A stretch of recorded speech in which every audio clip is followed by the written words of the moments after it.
Welcome to males kitchen. Like, share, subscribing company. இன்றைக்கி நம்ம பார்க்க போகிற ரெசிபி மிளகு காரக்குழம்பு எப்படி செய்கிறதுன்னு பார்த்தலாம். இப்போ ஒரு கடாயில் எண்ணெய் ஊற்றிக்கலாம். இப்போ நம்ம மிளகை வறுத்தெடுக்க போகிறோம். இப்போ நம்ம 1/2 கப் மிளகு சேர்த்துக்கலாம். மிளகு சேர்த்துட்டோன்னே 10 சின்ன வெங்காயம் சேர்த்துக்கலாம்.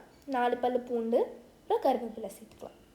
இதெல்லாம் வறுத்துட்டோன்னே இப்போ நம்ம மிக்சியில் சேர்த்துட்டு அதை ஆற வச்சுட்டு தண்ணி கொஞ்சம் சேர்த்து நம்ம ஃபைன் பேஸ்ட்டாக இப்போ நம்ம அரைக்க போகிறோம். ஃபாஸ்ட்டாக ஒரு ட்ரான்சிஷன் பார்த்துடலாம். இந்த மாதிரி ஃபைன் பேஸ்ட்டை நம்ம அரைச்சிக்கலாம். இப்போ ஒரு கடாயில் நல்லெண்ணெய் ஊற்றிக்கலாம். ஒரு குழிக்கரண்டி அளவுக்கு கடுகு ஒரு ஸ்பூன் சேர்த்துக்கலாம். வெந்தயம், சீரகம், அப்புறம் கருவேப்பிலை சேர்த்துக்கலாம். 3 பச்சை மிளகா, அப்புறம் 30 சின்ன வெங்காயமும் 15 பல் பூண்டு சேர்த்துக்கலாம். இப்போ நம்ம புளி தண்ணியில் உமையால்ஸ் குழம்பு மிளகாய் தூள் 1 ஸ்பூன், அப்புறம் நம்ம அரைச்சி வச்ச அந்த மிளகு பேஸ்ட்டை சேர்த்துக்கலாம். அப்புறம் கொஞ்சோண்டு மஞ்சள் தூள் சேர்த்துக்கலாம். தேவையான அளவு கல்லுப்பு சேர்த்துக்கலாம். எல்லாத்தையும் கரைச்சி வச்சுக்கலாம்.